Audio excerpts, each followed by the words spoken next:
Estamos a 1 kilómetro 300 metros de la entrada del pueblo burgalés de Quintanortuño, carretera nacional 623 entre Burgos y Santander. Aquí, hace unos cuantos años, en 1975, la noche del 1 del año de 1975, tuvo lugar uno de los acontecimientos ufológicos más importantes de la historia del fenómeno OVNI en España. Y aquí estamos, Iker y yo. En fin, ¿qué se siente al estar en un escenario tan impactante? Pues sí, impactante, lleno de mítica del fenómeno OVNI, porque nos retrotrae esos casos irrepetibles, quizá, ¿no?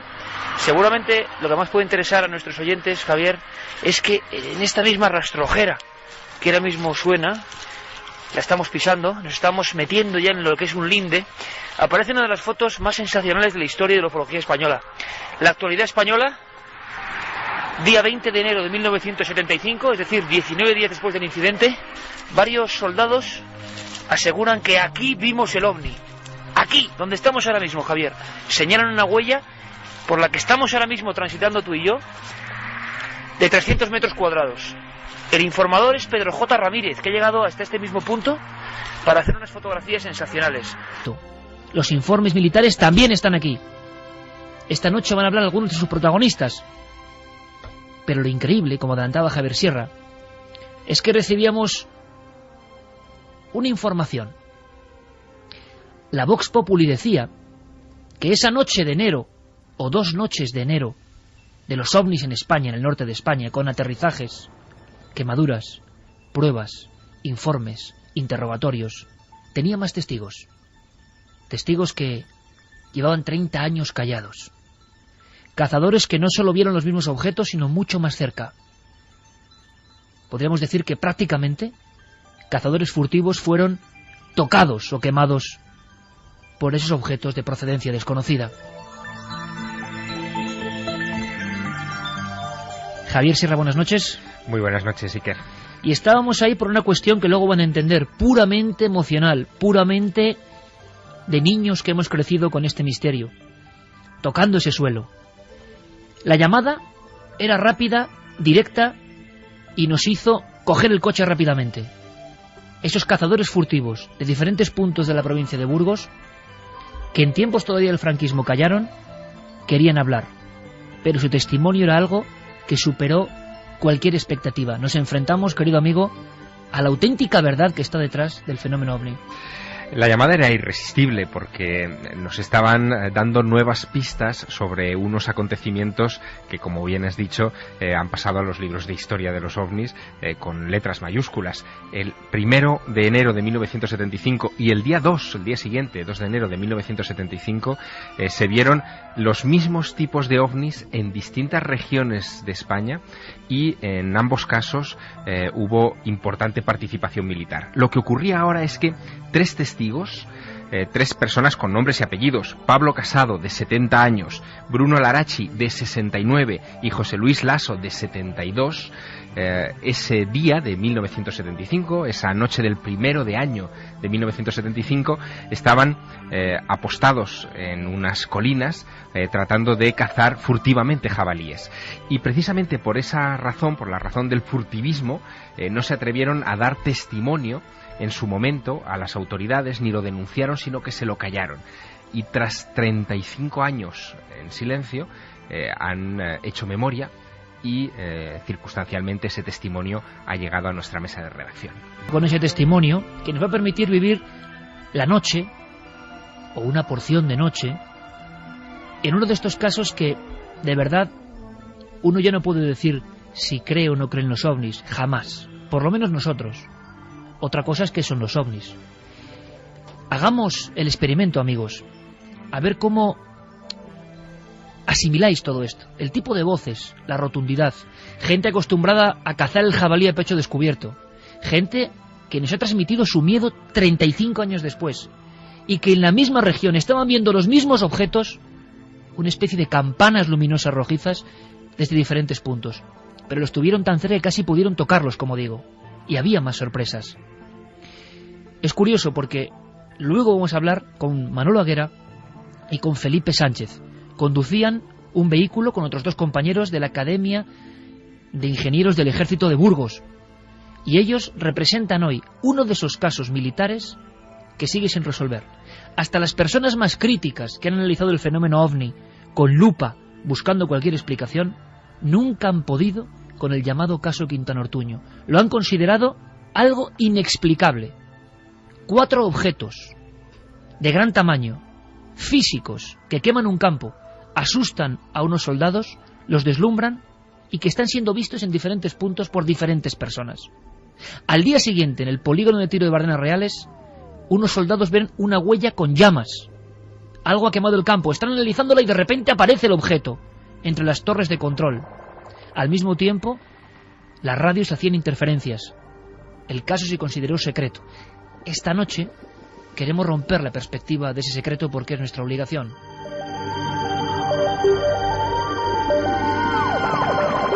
Nuestros buenos amigos Roberto Palencia y Eduardo Palencia, de la Crónica de las Merindades, nos dijeron: luz verde, hay más testigos si quieren hablar. Queríamos conocer a los cazadores, una zona que parecía pintada por un artista español de hace un par de siglos, unos bosques impresionantes, el otoño, y un hombre fornido, honesto, que esa misma noche, antes de que los soldados a la altura de Quintana Ortuño se encontraran con las campanas tocando el suelo, lo estaban viendo, cerca de Villarcayo, provincia de Burgos. Están apostados, están con las escopetas, y de repente ocurre algo. ¿Qué os parece si escuchamos directamente a Pablo Casado? Pero es que ese algo, esa especie de objeto con forma de pera o de campana, se posó delante de ellos, y él estaba justo abajo, en la vereda, y vio algo dentro de esa figura. Una cosa más, es un hombre que ni cree ni deja de creer en los ovnis. Es más, nos dijo la palabra orni en más de una ocasión. Identificado, no sabía lo que era, no entra en su parámetro. Detalle importante, estos cazadores guardaron silencio cuando, 10 días después, toda la prensa española, incluso el ejército, hizo una nota. Demonios, la prensa hablaba de los mismos objetos que habían estado a su vera, y decidieron callar. Es hasta lógico, ¿no creéis? Pero ahí estábamos, Javier Sierra y servidor, ahí estábamos en mitad de la vereda, en mitad de la campiña, y sintiendo muy fuerte esa cosa extraña que es el fenómeno OVNI. ¿Cómo se va a inventar todo el mundo esto al mismo tiempo? ¿Qué ganan estos testigos? Todo lo contrario. Pero empezaron a recordar. Estábamos, Javier, en el lugar de los hechos, en la campiña, escondido de todo y de todos, donde Pablo Casado con su escopeta observaba aquella figura. Y con esta fuerza, con esta honestidad, con esta normalidad de hombre del campo, nos lo contaba. Yo veo venir una luz por encima de los árboles y que yo pensaba que era un cazador. Y yo decía, pero ¿cómo va a ser un cazador por si las carrascas son mucho más altas que el cazador? Y yo pues digo, pues bueno, pues tiene que ser algún aparato, alguna persona muy alta que venía por encima de las carrascas, y allí estuvo como 5 minutos. Total, se paró, y yo observando, y vi como que era como desde la barra de la cumbre de la cabeza del aparato abajo, tendría como 3 metros, y había como un ser agarrado a la barra mucho más alto que nosotros, con unos 2,50 de altura, y agarrado a la barra, y yo pensé que era un ser de una persona o una persona. 1:20 minutos, Milenio 3, Burgos, Operación OVNI. Ahora de inmediato abrimos líneas de contacto, pero quiero que escuchéis algún documento más para esta noche que a nosotros por lo menos nos emociona, sobre el terreno. Casos que yo creo que no pueden ser olvidados. Javier, ese hombre enseguida nos empieza a contar su miedo. Es que hasta este momento le está viendo una campana de luz. Hay que pensarlo, ¿eh? Noche, helada, escopeta en la mano. Exacto, él más abajo. Y claro, y lo que ve de momento es una persona. Él lo ha dicho. No está hablando de extraterrestre, de ser de otro mundo, de fantasma, no. Una persona. Pero qué extraña persona que le mira y no hace nada, ¿verdad? Sí, es una persona que él memoriza perfectamente, porque claro, el hecho le impacta, y además hay algo más que le impacta. Mientras está, durante los minutos que dura la observación, sentado al borde de la campa en la que aquel objeto, aquella especie de campana, toma tierra, mientras está allí, él siente una extraña calma. De hecho, tiene la escopeta en el regazo, tiene los cartuchos puestos a un lado de las rodillas para, en fin, cargarla inmediatamente si apareciera cualquier animal en ese momento en el sembrado, y viendo aquello no solo no se siente amenazado, sino que se siente extrañamente somnoliento, muy tranquilo. De hecho, él recapacita sobre eso tiempo después, mucho tiempo después. Pero lo que ocurre es que cuando aquella campana transparente, que es como una tela, a través de la cual ve esa figura, que además... Que tienes dibujada ahí en el cuaderno. Sí, la describe como de brazos muy largos, como de un cuerpo, un tronco también muy largo, piernas un poco más cortas y una cabeza abultada, grande, debe medir... calcula él, porque está a bastante distancia, él calcula que debe tener más de 2 metros esa figura. Bueno, pues cuando aquello se apaga, porque es como si se diluyera, como si se apagara, él vuelve corriendo donde están sus 2 compañeros, apostados en otras partes. Que lo están viendo. Que han visto esa campana, no el ser, pero sí la campana o la luz o lo que fuera que ha llegado hasta ese lugar. Y los 2 que estaban apostados allí, le están esperando dentro del 5000, porque ellos habían ido con un 5000 hasta ese lugar, están dentro del 5000 ya, dentro del vehículo, diciendo, corre, que nos coge, que nos coge. Entra dentro Pablo Casado del vehículo, que es el conductor, es el dueño del vehículo, lo pone en marcha y en ese momento le inunda una oleada de pánico que no lo soltará en el resto de la noche. Al llegar los cazadores, medio pueblo de Villarcayo observa sobre el cielo un extraño resplandor. Horas después, 4 soldados que transcurrían la carretera que va de Santander a Burgos, desde el puerto del Escudo, qué curioso lugar, empiezan a ver un objeto que luego les atemorizará. Se posará en su vera. La descripción idéntica. Pero desde luego no teníamos noticia de que hubiesen personas dentro de estos objetos. Ese miedo que ha descrito perfectamente Javier Sierra lo contaba en el lugar de los hechos hace exactamente una semana Pablo Casado. Se pasaron 2-3 minutos yo mirándole y quieto al aparato, yo no vi ni nada, ni moverse, ni nada de nada. Y entonces, a los otros 2 minutos más tarde, echó unas ráfagas grandes que iluminó todo el valle. Y entonces ya la visión mía se perdió. Ahí ya se perdió entera. En el momento ese arrancó, hizo como una cruz y subió al cielo, pero una velocidad vertiginosa. Yo no puedo calcular la velocidad que arrancaría. Si arrancó a 2.000 kilómetros por hora, 3.000 o a lo que arrancó, pero en un instante estaba en el firmamento. ¿Y usted, Pablo, no escucha ni motores ni ruido? Ni escucho motores, ni ruido, de nada. No hubo ni un ruido de ninguna clase, de nada. Yo este viene por mí y eché a correr. Y dejé los cartuchos en la peña y me fui con la escopeta porque la tenía en la mano. Y ya llegué al coche y estaban los compañeros. Y cogí el coche y fui a casa a 180, 190 por hora. Todo quedaba del coche del pánico que cogí.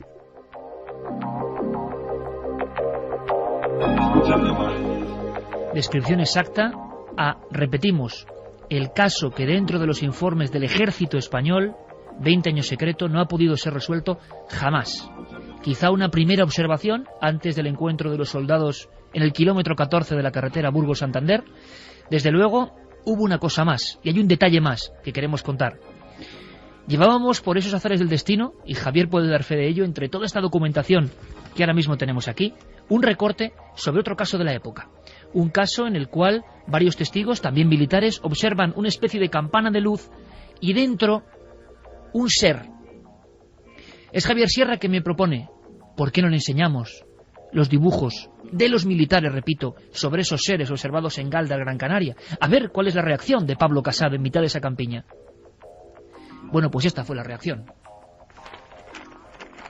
Este dibujo que estamos viendo representa un informe militar sobre un caso ocurrido en Galdar, Gran Canaria. Y usted viendo esto, Pablo, pues viendo ¿qué eso, ha sentido al ver esto? Ahora viendo eso, me parece más al ser o a la persona que estaba en el aparato metido que lo que veía yo. Ahora es cuando me recuerdo que sí que era similar a ese o lo mismo que este.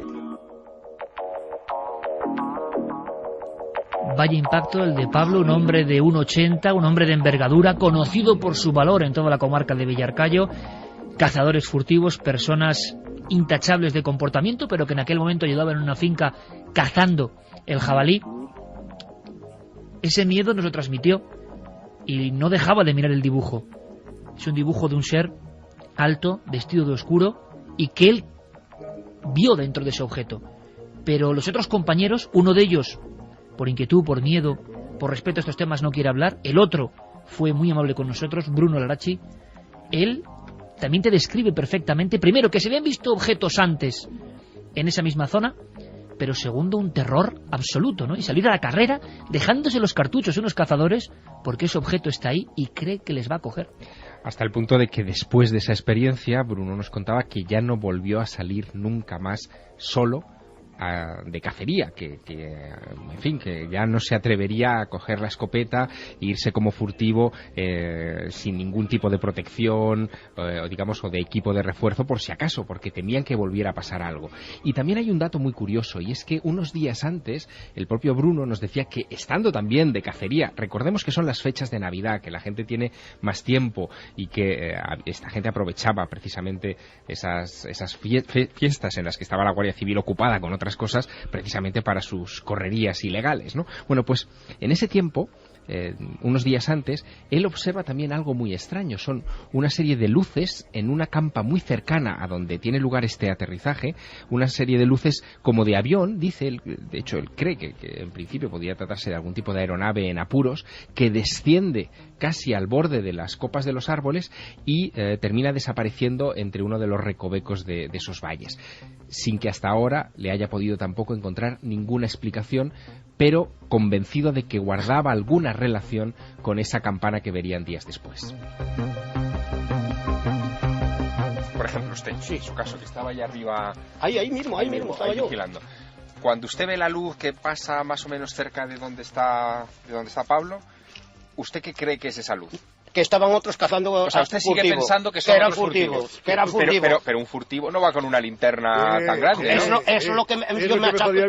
Y yo lo que me achaqué se lo dije, Sito. Para que le vean, claro. Pero joder, ¿qué luz más potente tiene? Nunca antes habías estado tan cerca de lo desconocido. Milenio 3. Cadena SER.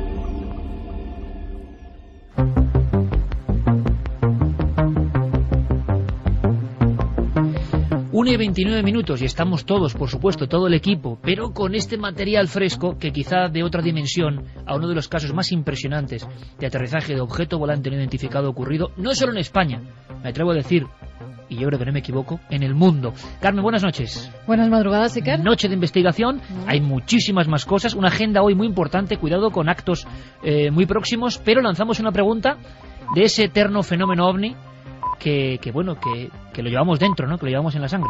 Bueno, y se nota en esa investigación de campo, a pie de terreno que hicisteis ahí en Burgos, ¿eh? Vinisteis emocionados, como en tiempos cuando cogíais el coche y ibais ahí a investigar, claro que sí. Pues tenemos el debate de la semana en Milenio 3, en la página web ikerjimenez.com. La pregunta es, ¿qué son las oleadas OVNI, experimentos militares o naves extraterrestres? Por el momento y por muy poquito va ganando naves extraterrestres, 55,5%. 55-45, quiere decir que el equilibrio está ahí. Santiago Camacho, buenas noches. Buenas noches, Iker. Vas a ver lo que vas a sentir, vas a ir escuchando, porque es ese ejemplo de que hay algo rotundo, físico. Y lanzamos la pregunta. Siempre ha estado de fondo el asunto de los artilugios también humanos, ¿no? Porque lo que estamos viendo aquí, Santi, tiene poco de etéreo. Estamos hablando de aparatos, de objetos físicos. Así que luego quiero saber tu opinión también. Si es más tendente hacia lo psicológico, inconsciente colectivo, o qué demonios puede ser esto físico que asustó a tanta gente. Porque fueron muchos informes. Otro que tengo aquí, informa la Capitanía General, una nota oficial. Nosotros estábamos precisamente, después de entrevistar a estas personas, de escuchar su miedo, de saber que todo el pueblo de Villarcayo vio lo mismo, de la descripción dibujada en los cuadernos de campo de Javier, idéntica, no describen un disco, no describen un triángulo, describen una campana, con ese ser dentro. Nos quedaba un susto tremendo que hemos tenido esta semana, y hay que contarlo, Javier. Esos seres que mostrábamos a Pablo Casado para ver si se parecía a lo que él vio a apenas 100 metros, los de Galdar, le impresionaron. Pero más nos impresionó a nosotros ver los informes militares, repito, de otro caso que no tiene solución, y ver que en los dibujos de los testigos, repito, de nuestro ejército, esos seres van en una especie de campana. Y dentro, ¿sabéis lo que hay, amigos? Nosotros en Burgos decíamos, nos suena, pero había que comprobarlo. El ser está apoyado en una especie de gigantesca barra vertical. Cuando Pablo Casado, ese cazador furtivo con la escopeta, nos decía que veía un dibujo de un ser apoyado en una barra dentro de una campana de luz, decimos, es el absurdo del fenómeno ovni. En el informe oficial de Galdar, al ver los dibujos, y lo veréis, sale el ser en una barra. ¿Cómo es posible?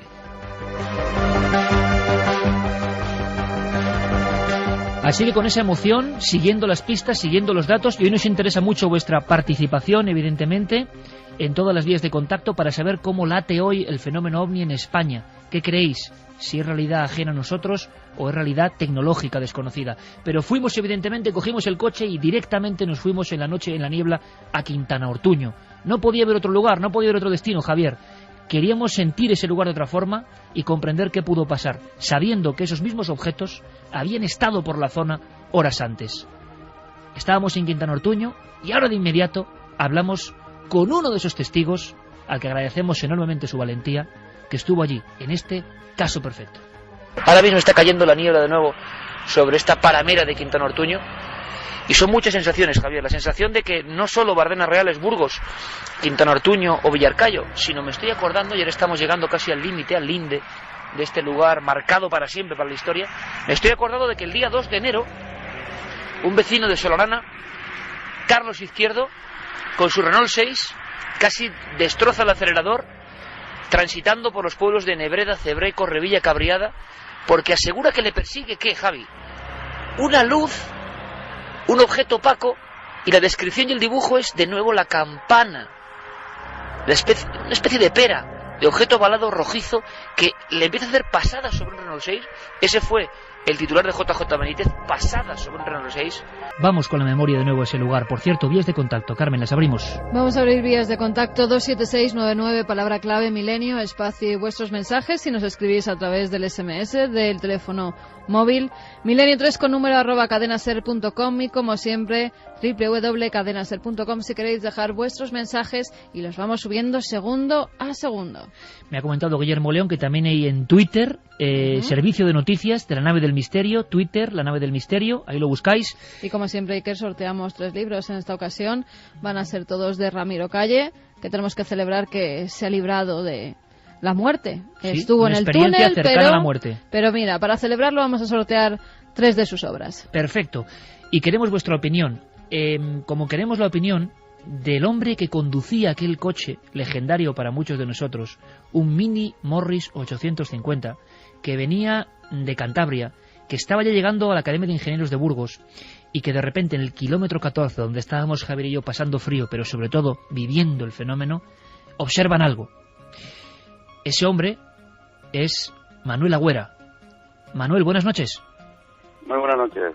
Manuel, gracias por atendernos, gracias por estar con nosotros estas horas que ya son un poco difíciles, pero necesitábamos tu testimonio, porque tú apareces en la fotografía de la actualidad española junto a una huella inmensa carbonizada detrás de ti, y yo creo, Manuel, que habrás pensado muchas veces que era eso. Para vosotros no hay duda, imagino, y no sé cómo interpretas que hayamos entrevistado a otros muchos campesinos y cazadores de Burgos que el mismo día que vosotros veis los objetos lo ven un poco antes. ¿Cómo interpretas esto, Manuel? ¿Puede ser importante para vuestro caso? Bueno, la verdad es que en aquella época nosotros éramos, como bien saben, unos chicos jóvenes que estábamos haciendo la mili, y que desde luego vimos algo extraño, muy extraño, y lo vimos cuatro, como decía, 4 chicos, que veníamos desde Santander a Burgos, y desde luego al llegar a ese kilómetro, ya lo veíamos, desde que bajábamos el escudo estábamos viendo algo que no era normal, y llegando a ese punto ya ahí paramos el coche porque aquello era impresionante. Y en los pocos años que uno tenía, uno cuando es joven es valiente o quiere ser valiente, pero de verdad que nos acobardamos porque era algo que entendíamos que no era normal. Pero bueno, luego las cosas fueron pasando y digamos el ejército pues tomó la decisión de que nosotros no volviésemos a hablar de aquel tema, y bueno, pues mira, hasta que ustedes hace un tiempo y ahora me están llamando a preguntarme, pues yo lo tenía un poquito ya olvidado en mi memoria, porque la verdad es que hace muchos años que eso ha pasado. Manuel, buenas noches. Buenas noches. Yo quería preguntarle por un detalle, que se desprende de las palabras que hemos escuchado de usted.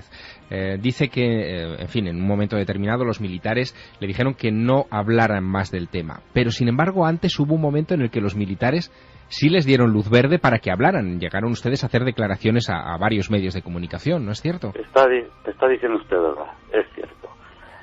Nosotros, al principio, los militares, y no creo faltar a ningún secreto al decir que, porque está publicado, nuestro comandante, un magnífico comandante, por cierto, que teníamos, el comandante, nos llevaron al sitio, tomaron toda clase de, que quisieron que eso se hiciese público, pero luego no sé qué pasó, porque vuelvo a repetir que éramos muy jóvenes.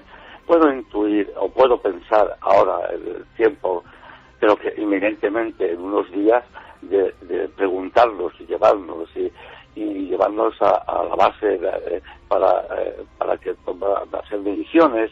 Bueno, los volvieron locos. De repente, no sé qué pasó, nos llamó el comandante y nos dijo que a partir de ese momento que no se volvía a hablar más de nada. De hecho, nos mandaron, por ejemplo, a algunos se les dio permiso. Y bueno, evidentemente cuando uno está en la media es joven, lo que no quería era problemas y no volvimos a hablar para nada, pero sí que consintieron en su momento que la autoridad española y otros medios de comunicación que importantes en aquella época nos entrevistasen y nos hiciesen toda clase de preguntas al respecto. Pero luego, pues vuelvo a repetir, no sé qué pasó, que dijeron, hasta aquí hemos llegado, señores, ustedes harán lo que tienen que hacer, que es hacer el servicio militar y servir a su patria, pero de esto no hablar nada de nada. Hasta los 20 o 25 años que esto ha vuelto a salir, no sé si es que han desclasificado, porque tampoco entiendo mucho de este tema, pero sé que ese tiempo se ha tenido en un oscurantismo total. Absoluto, Manuel, y además no sabe cómo le agradecemos, y muchísima gente que ha seguido este caso, porque sabe que es uno de los que no se pueden resolver, no se ha encontrado explicación. Sin embargo, durante 20 años, el informe de lo que ustedes vieron en Quintana Ortuño, a un lado de la carretera, ha estado secreto. Y en el informe, intentando aclararlo, se dice que en el terreno no había nada extraño. Sin embargo, a ustedes les vemos junto a unas huellas calcinadas, raras, que los labradores no sabían explicar, no eran rastrojos. ¿Cómo es posible, Manuel, que usted esté delante de esa huella y que vayan con el comandante Llorente incluso a la toma de muestras o a verla, y en el informe 20 años después se diga que en el terreno no había nada? Pero fíjese usted, yo me recuerdo, pues aquí, como se dice aquí, escuadriñando mi memoria, yo me recuerdo perfectamente la que caía esa noche. Es que era imposible, absolutamente imposible, que a mí me lleven, y a mis compañeros, me los lleven a verlo, esté todo socarrate, todo quemado, con la que había caído, porque estaba azul, casi había nieve, había una escarcha horrorosa, que eso no se puede ver, no podía ser un campesino que había quemado 4 horas antes, era imposible, era una gran mancha. Pero, vuelvo a decir, la inexperiencia y los pocos años nos dijeron que aquello era normal, pero era normal después, como decía antes, al principio no era normal. Y como usted ha dicho el nombre, que era muy buen comandante Llorente, que la verdad que se portó magníficamente con nosotros. Francisco Llorente Toba, efectivamente. A partir de ese momento, pues nosotros lo que queríamos es servir. En aquel momento queríamos irnos para casa, que yo diría, sí que nos mandasen pronto para casa, pero bueno, callamos la boca, porque lo mismo mis compañeros que yo creíamos que es lo que teníamos que hacer. Pero que estaba quemado, abrazado, y aquello no se podía hacer un señor con la que había caído y estaba cayendo esa noche, es que es imposible. Y esa estela de luz que había, que me cuente a mí alguien, porque yo también me lo he pensado muchas veces. Oiga, vas a ver qué habrá sido. Pero ahora pensando, cuando ustedes me han llamado hace 2 días, pensando en el tema, digo, si es verdad, era algo tan sumamente extraño. Pero bueno, cosas que pasan, y que el ejército en aquel momento tomó la decisión de, no sé si decir ocultar, o por lo menos no sacar más al respecto sobre el tema. Don Manuel, nosotros sabemos, porque tenemos el documento, es un documento fechado el 15 de enero de 1975 en el aeródromo militar de Villafría, que hubo un informador, en fin, un instructor que les interrogó a ustedes sobre este particular, ¿no? En ese informe, este instructor sugiere varias explicaciones. Yo, si usted me lo permite, las comento con usted y hace una valoración a 35 años vista de los acontecimientos. Una de las explicaciones, don Manuel, decía que quizá ustedes estaban sugestionados porque dentro del vehículo, de su coche, de su 850, de su Mini, ya habían venido hablando de ovnis o de, en fin, de estas cosas que en aquella época se hablaban. ¿Ustedes hablaron de esto en aquel viaje? ¿Usted recuerda este particular? Pues mire que le estoy diciendo. Nosotros veníamos de pasar las navidades en casa. Veníamos en una noche con un frío tremendo y nosotros, no le puedo decir sinceramente, pero me temo que nosotros no veníamos hablando de ovnis, veníamos hablando seguro que de otras cosas. Y nosotros sugestionados, unos chicos jóvenes de 22 años o 21 años, para nada se pensaba en aquellas historias de ovnis o del ejército o de naves estoy completamente convencido, aunque tampoco lo tengo, pero estoy seguro que no, porque salimos de Torrelavega y me recuerdo que nos llevábamos el coche y pagábamos la gasolina como no podía ser de otra manera entre todos, porque no teníamos más dinero que para eso. Y nosotros de ovnis no iríamos hablando. Sí que hemos visto algo extraño y esa luz tan potente. Y a partir de ese momento, miedo, y que hablaríamos, pero a partir de ese momento, nunca antes. Sugestionados para nada. Nosotros pensábamos en otras cosas en aquel momento y no en ovnis. Me parece, no voy a decir estupidez, pero me parece una tontería que se diga eso en ese informe, porque nos volvieron locos haciéndonos preguntas y llevándonos a un sitio y a otro como monitos de feria, para después pues decir que no volviésemos a hablar de este. Después el silencio. Manuel, para que muchos amigos jóvenes que ahora están escuchándonos, que no conocen de historia, en un momento dado ustedes detienen el coche, son valientes porque echan cuerpo a tierra, o pie a tierra, mejor dicho, se van aproximando por esa paramera a los objetos y de pronto, primero solo es una de esas especie de campanas, y salen acaban siendo como 4 objetos, ¿no? Que imagino que eso es lo que más les impresiona allí en mitad de la noche. Sí, pero además fue así como lo está usted diciendo, y además yo no sé si fui yo o fue cualquiera de mis compañeros que dijimos, tira, vámonos de aquí ya, vámonos de aquí porque esto no es normal. Y llegamos al cuartel, que era la Academia de Ingenieros, en Gamonal, en Burgos, y llegamos con un miedo en el cuerpo porque aquello no era normal. Y tuvimos gran problema a ver qué hacíamos, si decíamos o no decíamos. Siempre esto al final, pues uno habla con alguien y ese alguien lo cuenta. Porque nosotros no fuimos el proceso a contar esto a nadie. Porque entre otras cosas, ya pensábamos que podía ser motivo de mofa. Y entendimos que podía serlo. Porque estas cosas hay mucha gente que no lo entiende, ni lo cree, ni lo va a creer. Y entonces, pues pensábamos, esto se van a tomar jóvenes, pero tampoco éramos pardillos. Se van a reír de nosotros. Pero alguien, no sé quién fue, no sé, a lo mejor hasta podido ser yo, no lo sé. Alguien lo comentó, alguien que se lo contó a un superior y ahí se dio toda la pareja. Pero bueno, para después al final, pues como usted bien dice, para después decir que nos callásemos la boca y que si había pasado algo que no contásemos nada más. Pues esta noche, Manuel, podremos escuchar a algunos de otros compañeros que iban en el coche, que lo cuentan. Es que nos ha sorprendido mucho la exactitud del caso, la rotundidad. Es un ovni, oficialmente existen, lo que no sabemos es qué es. Y nosotros, Manuel, lanzábamos una encuesta, y ya la dejamos descansar tranquilamente, lanzábamos una encuesta esta noche que no sé cómo va exactamente, Carmen, ahora mismo. Pues vamos con esa encuesta. La pregunta era qué eran las oleadas ovnis y experimentos militares o naves extraterrestres, y por el momento el 61,8% de los votantes opinan que son naves extraterrestres. Manuel, si le pregunto a usted 35 años después, lo que tuvieron enfrente en ese kilómetro 14, esos objetos, ¿usted con qué se quedaría? ¿Un artilugio que le parecía terrestre, físico, o una cosa quizá procedente de otros mundos? Yo desde luego lo que le puedo decir es que algo que no entendí y que lo sigo sin entender. Pero si usted me permite, y aprovechando su amabilidad, yo desde hace 30 años que no veo ni hablo con nuestros compañeros que hicimos la mili juntos. Si usted va a hablar con ellos, salúdeles de mi parte, porque ya le digo, no he hablado en 35 años con ellos. Pues Manuel, vamos a hacer todo lo posible, déjelo de nuestra mano, para que haya un reencuentro, si es posible, o podamos revivir esa historia. Porque hay una cosa que nada ni nadie les puede quitar a ustedes.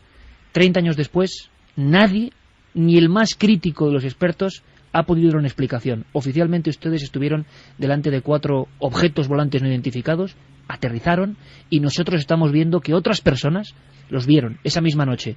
Estaremos muy atentos. Don Manuel, muchísimas gracias por abrir su corazón, su sentimiento, para un tema ya tan lejano pero tan importante. Un abrazo de todo el equipo. Muchísimas gracias. Muchas gracias, un saludo, buenas noches.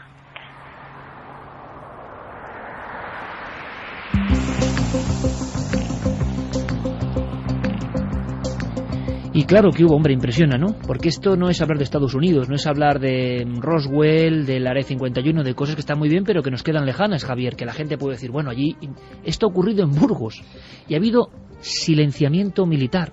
Y repito, al día siguiente, una persona en el pueblo cercano a Lerma Solarana es perseguido por el objeto idéntico y a las pocas horas estos objetos aterrizan dentro de un campo de tiro militar americano y español. Tú hablabas de una nota militar. Yo tengo otro recorte, ya sepia. Toda la prensa, Pueblo, 9 de enero, una semana después de los hechos. Esto es increíble, pero pasó en nuestro país. Dice, informa la Capitanía General. Quizá por vez primera en nuestra historia, una Capitanía General informa de la veracidad del encuentro con 4 ovnis aterrizados y quemando el campo de sus soldados. Pero, ¿qué decía esa nota exactamente? ¿Cómo era? Era exactamente así. Estado Mayor Central, Academia de Ingenieros del Ejército, nota informativa, confidencial, fecha 4 de enero 1975, número 26, asunto, posible visión de ovnis, origen, Academia de Ingenieros del Ejército. El día 1 de enero de 1975 a las 6:30 horas y viniendo a incorporarse a su destino después de disfrutar del permiso oficial, los soldados de esta academia que viajaban en un Mini 850 vieron aproximadamente a unos 500 metros al oeste del kilómetro 14 de la carretera de Burgos a Santander, vieron como una nave en forma de tronco de cono muy achatado con una luz fuertísima de color blanco amarillento aterrizaba o quedaba en suspensión a unos pocos metros del suelo. Ante tal visión rara, ya que no hizo ningún ruido y fue grande la velocidad del descenso, los ocupantes del vehículo pararon bajándose del coche con idea de aproximarse para verlo de cerca. Una vez descendieron del coche, vieron cómo se apagaban las luces de este primer vehículo y se encendían de forma sucesiva hasta 4, estando encendidas las 4 aproximadamente 2 minutos. Estas luces potentísimas que irradiaban hacia el suelo estaban distanciadas entre sí unos metros, no sabiendo decir si de este primer ovni salieron los otros 3 o fueron descendiendo cada uno de ellos de una forma simultánea y rapidísimamente, pues solo vieron el descenso de forma parabólica del primero. Presos de nerviosismo y temor, optaron por montarse de nuevo en el coche y reemprender rapidísimamente la marcha a su destino. Afirman también que otro vehículo automóvil que iba detrás de ellos paró asimismo a una distancia aproximada de 1 kilómetro, y otro vehículo automóvil que venía en dirección Villarcayo-Burgos también paró, y que a juicio de ellos fue el que mejor pudo ver este fenómeno. Villafría, 15 de enero de 1975. El teniente coronel comandante militar aéreo. Un par de detalles importantísimos en la nota oficial. Había más testigos. ¿Qué tenemos hasta ahora? Tenemos que, horas antes de ese primer día de enero de 75, en Villarcayo, varios cazadores furtivos se encuentran con un objeto aterrizado que sale a gran velocidad y que dentro tiene un ser gigantesco que les amedrenta, salen en la carrera dejándose hasta los cartuchos. Poco después, todo el pueblo de Villarcayo ve el mismo resplandor que deja aquella figura, aquel objeto. En Quintana Ortuño, el aterrizaje y la división de ese objeto cuando los soldados se acercan a él en 4 partes. Al día siguiente, una persecución muy cerca. Un hombre, Carlos Izquierdo, pasa una noche de terror con ese objeto muy próximo al suelo. Al día siguiente son los soldados de Bardenas Reales a quienes vamos a escuchar. Pero hay una sorpresa más, porque nunca ha ocurrido. Primero, nadie les ha llamado, que es increíble, y no han vuelto a hablar. Esta noche también otro de los ocupantes de ese coche. Quizá el más audaz o el que tenía ganas de llegar hasta la misma luz. Repetimos vías por una cosa muy importante que va a controlar a Javier Sierra. Carmen. 27699, palabra clave Milenio, espacio vuestros mensajes, si nos escribís a través del móvil. milenio3 con número @cadenaser.com. Si nos queréis mandar un mail donde os podéis explayar más, además nos cuentan muchos avistamientos ovni. Ahora vamos con ellos, por y supuesto. también para dejar vuestra opinión en www.cadenaser.com. Porque hay un llamamiento. Esto le gusta mucho a Javier y esto yo creo que es importante. Utilicemos la radio y los medios para esto. Es un llamamiento porque han pasado 35 años, pero los testigos siguen ahí, y hay un detalle en esa nota militar del 15 de enero del 75 que acabamos de escuchar, muy interesante. Los testigos, los 4 soldados que iban en ese coche, ven otros 2 vehículos por un lado en la carretera que une Burgos con Santander y muy cerca en una carretera que se ve al otro lado del campo donde estaban posados estos objetos, en el camino hacia Villarcayo, entre Burgos y Villarcayo, ven un segundo vehículo. Por lo tanto, hay por lo menos 2 vehículos más, al menos 2 testigos más, que esa noche de 1975 vieron estos objetos y nunca han dado su testimonio. El llamamiento es para ellos. Si están escuchando este programa, si por alguna razón les llega a su conocimiento, bien a través del podcast o porque a alguien que nos está escuchando ahora se lo hace llegar, por favor que se ponga en contacto con nosotros inmediatamente, porque nuestra voluntad es la de reconstruir este episodio auténticamente histórico. La noche en la que los ovnis, sin duda, estuvieron sobre nuestro suelo patrio. Mencionábamos al comandante. ¿Se imagina un comandante de la Capitanía General de Burgos yendo con los soldados después de someterles a interrogatorio uno a uno, a la toma de muestras, al lugar de los hechos? Ellos calculan dónde estaban los ovnis y aparece esa huella calcinada. Niños del pueblo de Quintana Ortuño, el más próximo, acudieron también entre los militares para observar aquel prodigio. Pero ese comandante Llorente hizo unas declaraciones que estaban en el archivo de Antonio Rivera y que ha recuperado Javier Sierra y que son una joya. Radio Nacional de España, Bilbao, 1975, comandante Llorente explicando cómo no era ninguna fábula, cómo había habido esa investigación, cómo habían encontrado una extraña mancha en mitad del terreno. Ojo, 20 años después, en los informes oficiales, alguien pretende decir que en ese lugar no había nada de nada. Aquí vamos un poco también hacia el viaje del tiempo, o a la máquina del tiempo. Año 75, comandante Francisco Llorente Toba. Preguntamos ahora al comandante Francisco Llorente Toba de la Academia de Ingenieros de Burgos, donde cumplen su servicio militar estos muchachos. ¿Han efectuado posteriormente alguna investigación sobre el terreno? Pues investigación, más que nada llevado por la curiosidad. Pues me acerqué sobre la zona donde ellos creían a ver este fenómeno raro. Nos acercamos y estuvimos viendo el terreno a la altura de la posibilidad de ver sobre el terreno algo de lo que nos delatara la presencia de esta cosa rara. En fin, fuimos a verlo y nos encontramos con unas manchas quemadas allí que pueden ser quemadas por cualquier cosa, pero una longitud aproximadamente de la mancha de unos 4 o 5 metros. Realmente a la altura donde ellos creían haber visto esto, una cosa quemada sin darle mayor importancia y que puede haber sido, desde luego sin género de duda, producido por cualquier otra cosa ajena a lo que estamos tratando, a la visión que han tenido estos soldados de este fenómeno raro.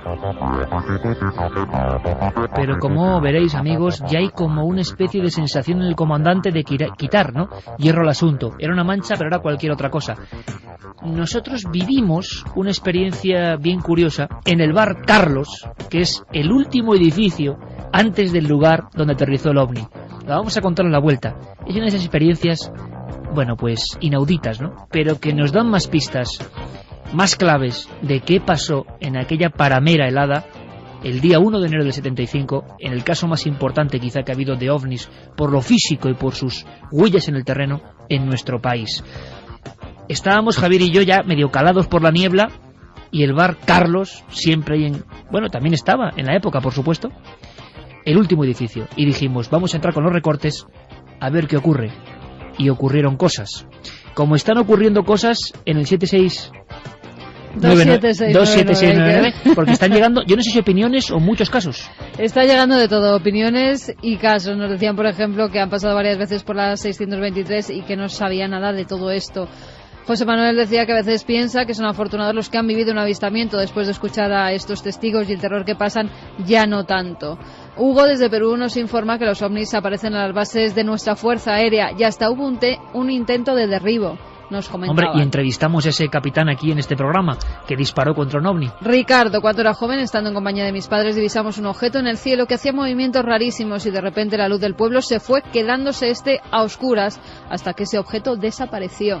Siempre me han dado más miedo los humanoides que cualquier aparición. Los espíritus al menos son muertos, pero seres que vienen de otros planetas, ¿qué quieren de nosotros? Bueno, dice muchas evidencias, el espíritus muertos. Desde Madrid. No lo tenemos es tan su claro. opinión. Sí, Aparicio nos decía que le da la impresión de que las modas tienen mucho que ver con el fenómeno ovni, aunque también considero que hay mucho secretismo por parte de las autoridades en los casos más claros. Daniel Ferruz, yo también pude vivir esa luz, pero el miedo nos pudo. Esto nos pasó en Los Monegros, sitio habitual, ¿no? Hombre, Los Monegros, a ver si es un caso clásico del año 69, en Los Monegros. Bueno, volvemos, os contamos muchas cosas y lo que nos pasó dentro del bar Carlos, por supuesto. Vamos con una mini agenda antes de esa cosa dramática del sonido de la muerte y del túnel del tiempo. Porque, fijaos la noticia, si no se tuercen las tornas, la música será muy importante. 23 de noviembre sale un doble CD de las músicas de La Nave del Misterio, en su amplio contenido. Estaba discutiendo yo con Noel ahí, casi llegando a las manos, él y yo, diciendo, esta tiene que estar, esta no. Digo, Noel, hombre, que algunas son muy difíciles. Además viene con un librito Iker y con muchas sorpresas. Sí, escribe Jean-Michel Jarre. Jean-Michel Jarre hablando de Cuarto Milenio. ¿Os imagináis el impacto? Noel? Jean-Michel Jarre hablando de Cuarto Milenio, de Milenio 3 y del sonido y de lo que para él significa, para el gran Jean-Michel Jarre, que pongamos su música. Ahí es nada. 24 temas que se utilizan sobre todo en Milenio 3, pero también en Cuarto Milenio, de todo tipo. Hay un CD sobre música cósmica y otra sobre música del misterio. Así que nada, y además podemos decir que lo hacemos casi altruistamente y que lo hacemos pues para que sea un buen regalo. Ya era hora, decía Noel Calero, ¿no? De esta música importante. Bueno, nos lo han pedido mucho, además. Sí, pues ahí está. Las músicas de La Nave del Misterio, pues mira, un regalo de Navidad que seguro que más cosas. Está muy bien. Más día 18, cosas. Jueves. Eso es, el jueves 18 de noviembre a las 6:30 de la tarde en el Salón del Museo de la Biblioteca Nacional. Va a haber una charla, se va a proyectar además el documental Vida y Obra de Félix Rodríguez de la Fuente. Y bueno, Iker, vas a estar allí junto a la familia, estás invitado para luego hablar de este gran personaje, gran amante de los animales. Sí, se va a poner unas cosas que hicimos sobre Félix y el lugar es maravilloso. La entrada es libre, podéis acudir. Si alguien tiene alguna duda, damos las vías de contacto en ikerjimenez.com o en la Fundación Félix Rodríguez de la Fuente. Pero en el fondo va a ser hablar de cosas no muy conocidas, por lo menos por mi parte, del misterio que tiene este ser absolutamente, para mí, sí, cósmico y sobrenatural y gran maestro como no ha habido otro en el mundo. Contaremos cosas que tienen que ser escuchadas, creo yo, por quien le guste eso, lo profundo del misterio de un hombre que se adelantó a su tiempo. Félix, un documental, un debate y algunas cosas que estamos investigando sobre él y con su familia. Yo creo que va a ser impactante, ¿no? Estamos aproximándonos mucho al gran mago de Poza de la Sal. Que lo apunten. 18 de noviembre, jueves, 6:30 de la tarde, Salón del Museo de la Biblioteca Nacional de Madrid. Y más cosas. Me dice Guillermo León, que es que yo no controlo nada de eso, pero que Twitter, que es este sistema de mensajes cortos, yo es que soy ya yo me quedé en Quintana Ortuño, twitter.com/nave del misterio. Creo que es así, lo comprobáis, porque es un canal donde está poniendo todas las noticias importantes, por ejemplo estas, para estar informados al mismo tiempo de la web, por supuesto, ikerjimenez.com. Así que en Twitter también, Nave del Misterio, con muchísimos seguidores. Y que no era mito. He recibido un aluvión de mensajes sobre si ese blog misterioso, ese blog extraño, ese blog llamado La Nave de la Moda, tiene algo que ver de verdad con el equipo de Cuarto Milenio. Estoy tentado de decir que no tiene nada que ver, o que sí. Bueno, pues sí. Lo hace Carmen, es un experimento un poco Magic Fly también, ¿no? El experimento. Sí, es otra de mis aficiones. Y de siempre. Pues sí, de siempre, y así también estoy en contacto con la gente que me ha hecho muchas preguntas, se lo agradezco, y que desean conocer un poco más de mí, de las aficiones, de La Nave del Misterio y de La Nave de la Moda, pues ahí lo tienen. Oye, y en una semana miles y miles de visitas solo por mencionarlo aquí, muchas cosa gracias. Que es increíble. Santi, ¿has entrado en el blog? Pues no, todavía no. Pues ya está, Granada de la Moda. Pues ya sabes que el lunes a recoger el finiquito. ¿Por qué? Porque también hay misterio, ¿es posible? Pues sí que hay misterio, y tanto que hay misterio, ya lo veréis. En fin, nuestras recomendaciones, nuestra agenda, ¿por qué? Pues porque ahora nos ponemos un poco crudos. Noel, Coque, cambiamos la sintonía y nos marchamos a algo más desagradable, que tiene que ver con la historia de la semana pasada. Evidentemente, pocos programas, ¿no?, con este impacto, que es de lógica, claro, cuando estás hablando de esta psicofonía famosa. Y sigue la investigación, tenemos más datos, sigue la investigación y seguimos haciendo el llamamiento. Si alguien estaba en esa casa de un matrimonio de médicos donde se grabó esa psicofonía de 10 minutos con una pausa en el centro, que yo he podido escuchar íntegra, y esa otra que yo no he podido escuchar y que existe de 20 minutos, por favor, pues estamos dispuestos simplemente a investigar. Creemos que debe ser contada esta historia. Primero porque es muy compleja, porque realmente es tan rara que, en mi opinión, la balanza está a la mitad, o verdad o fraude, sinceramente. Hay posibilidades en ambos sentidos. Hoy mismo hemos recibido una llamada importante con archivos de Germán de Argumosa, pero estamos viendo un montón de material y de cosas. Yo solo os prometo una cosa: lo que yo reciba, lo contaré. Yo no me guardo nada para mí mismo, por una cosa muy sencilla, porque soy un periodista, oiga, antes de cualquier cosa, y tengo un deber sagrado con este micrófono amarillo, que no solo es quien nos paga, Santi y Carmen, sino a quien le debemos muchas cosas. Por ejemplo, tener a cientos de miles de amigos pues pendientes o viviendo lo que contamos. Yo me debo a vosotros también. Cualquier información, así como yo la comparto, yo la cuento. Si no, ¿qué clase de periodismo hacemos? ¿Que son cosas desagradables? Sí. Pero este es un programa de misterio, no todo es agradable. Resulta, y quiero dejarlo muy claro además, porque sin ningún tipo de malicia, más bien al revés, mucha gente y muchos investigadores jóvenes y otros no tan jóvenes han estado investigando, intentando saber qué podía ser esto de las voces de la gran psicofonía del infierno, ¿no? He estado hablando con mucha gente estas semanas. Yo no tenía ni idea, si no es por el gran Diego Marañón, nuestro querido amigo, que ahora aparecerá por aquí, de todas las polémicas que había, porque no tengo tiempo y tampoco soy muy ducho y no estoy en las polémicas que existen hoy en día, pues sobre todo vía internet. Y además yo pienso que la inmensa mayoría de las cosas pues están al margen de lo digital, pero que también son importantes, por supuesto. Y en buena lid, repito, en buena lid mucha gente está investigando. Y muchos creían, pero esto no es para descartar a nadie ni mucho menos, sino para poner los puntos sobre las sillas, porque nos ha llegado este documento ahora. Yo no lo tenía. Tú recordarás, Santi, la semana pasada cuando escuchábamos esos sonidos terribles, que pusimos 8 fragmentos duplicados.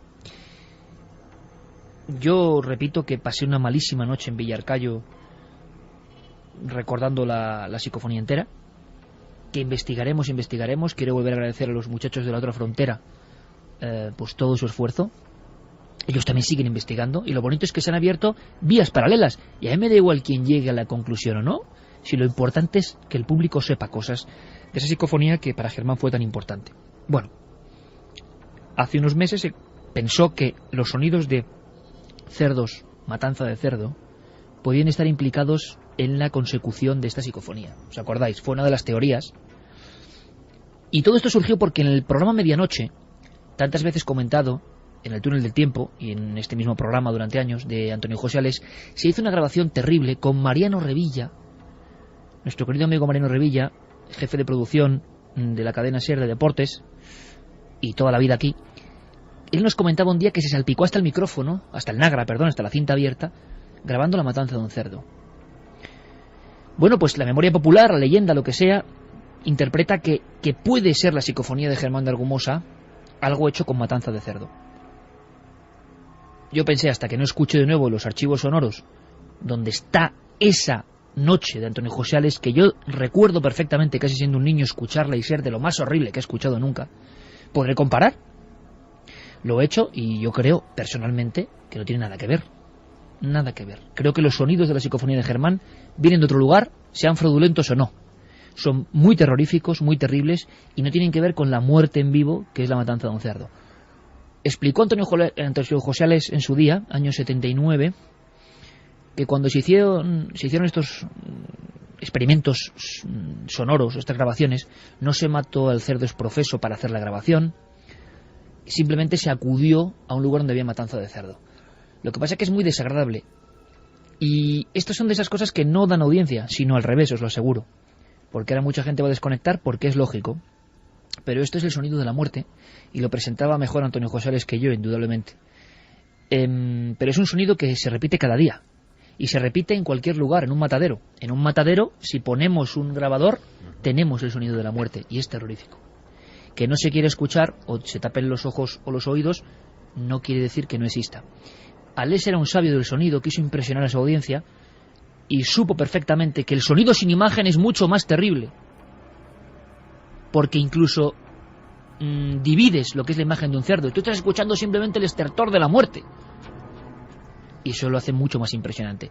Lo ponemos de verdad sabiendo que no pasa nada por desconectar la radio ahora mismo, que es muy desagradable, pero como documento histórico, gracias a Ramón Álvarez, que creo que tiene el mayor archivo de medianoche que hay en España.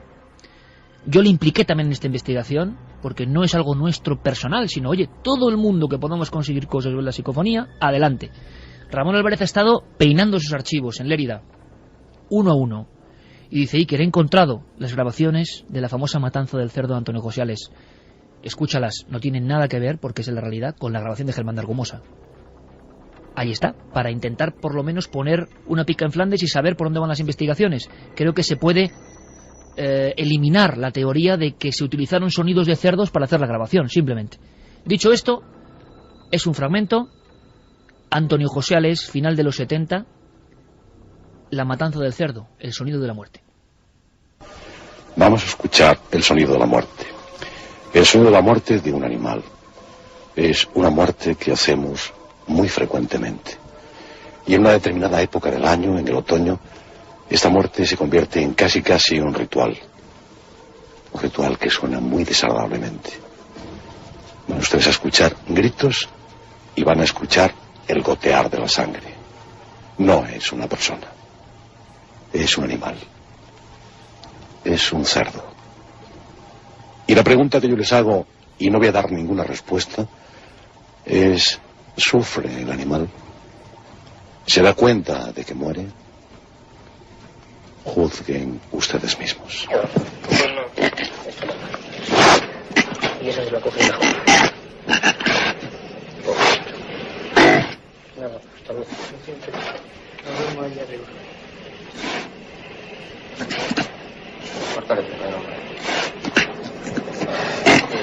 Córtale, córtale con lo que tiene. Estos días son más buenos porque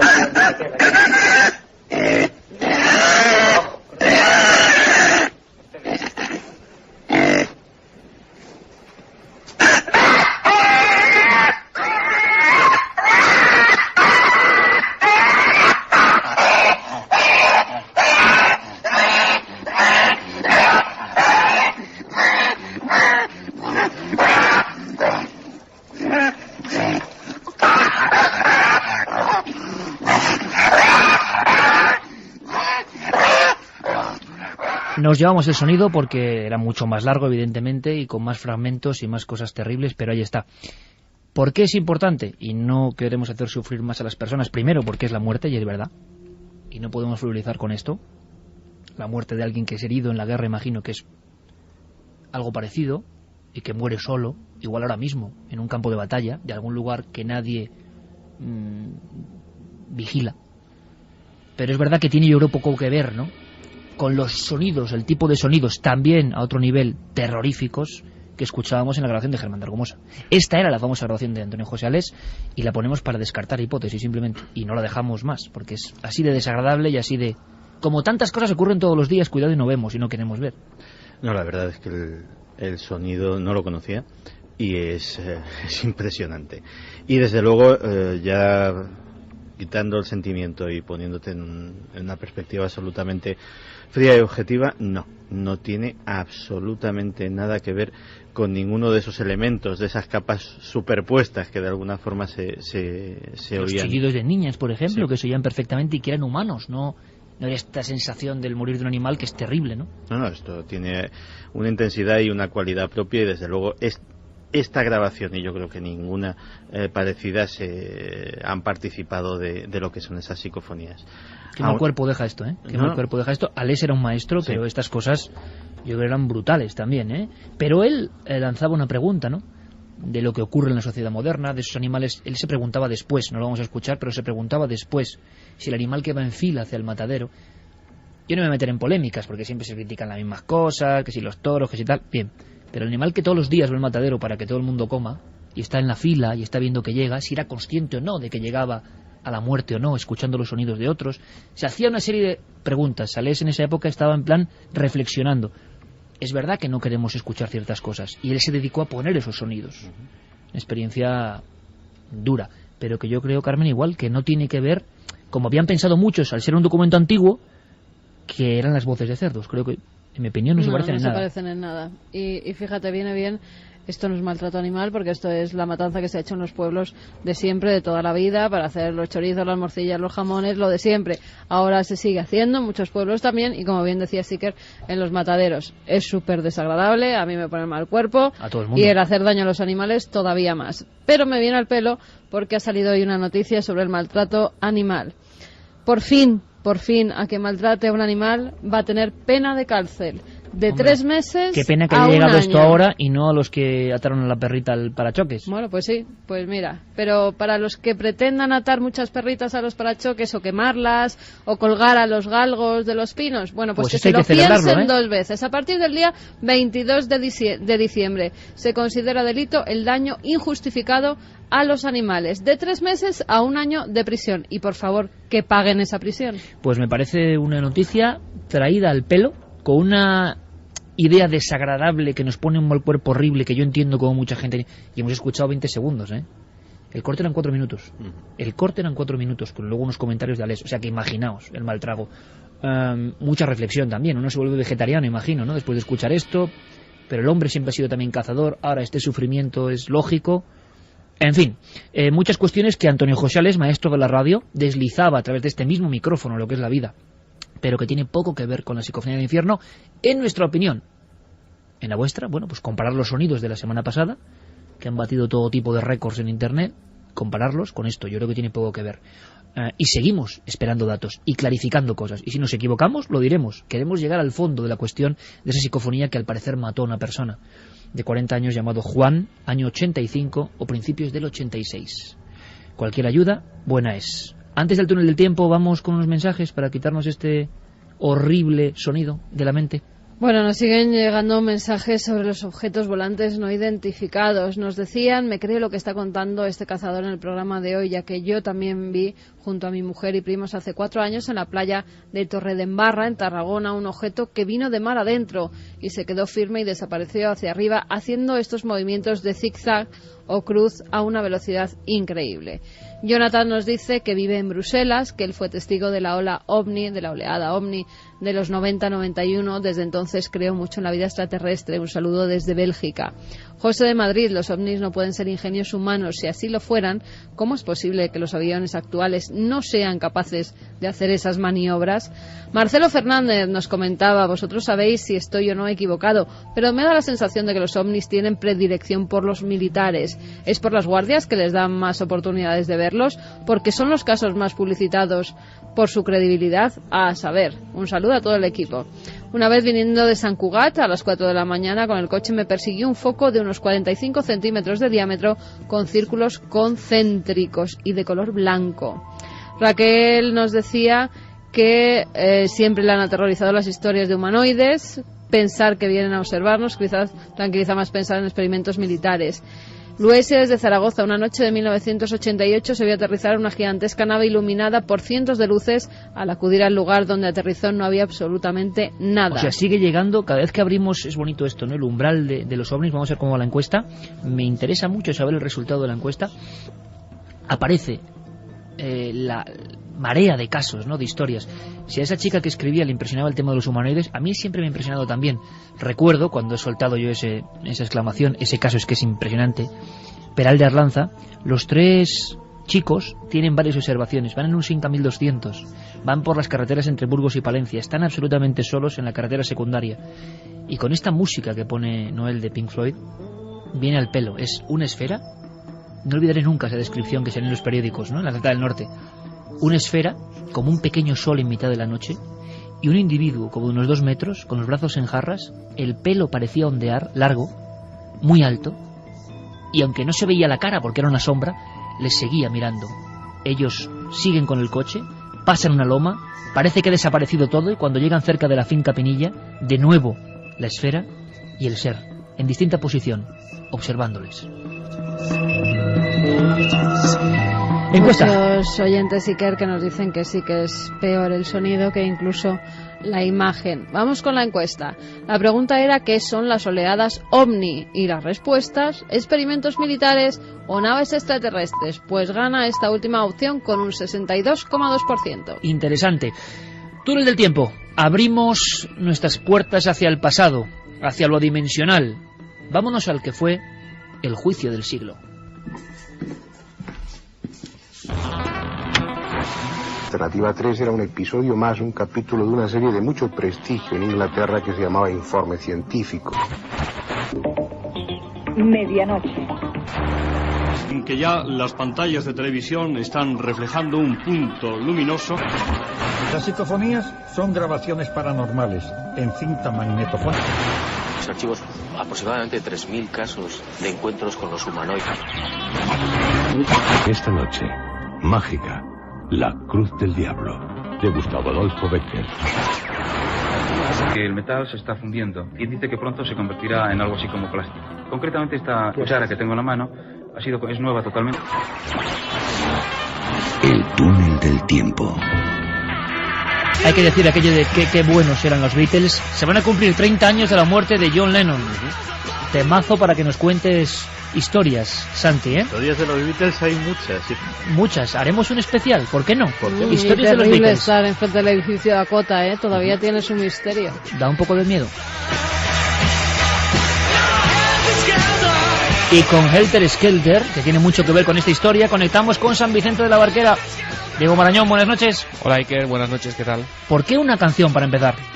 Pues porque no es una canción cualquiera, se trata de Helter Skelter, un sencillo del álbum blanco de los Beatles, publicada en 1968, y que el protagonista de nuestra historia, el preso B33920 de la prisión estatal de Corcoran, en California, tomó como base y la interpretó a su manera para cometer o para instigar un crimen atroz que ocurrió el 9 de agosto de 1969. El gran crimen, ¿no?, que acabó con el sueño americano, lleno además de misterios. Santi en alguna ocasión ha contado una de las visiones de Sharon Tate antes de morir, y yo creo que es uno de los documentos, aquí escuchándolo en este estudio, que más me han impresionado de visión.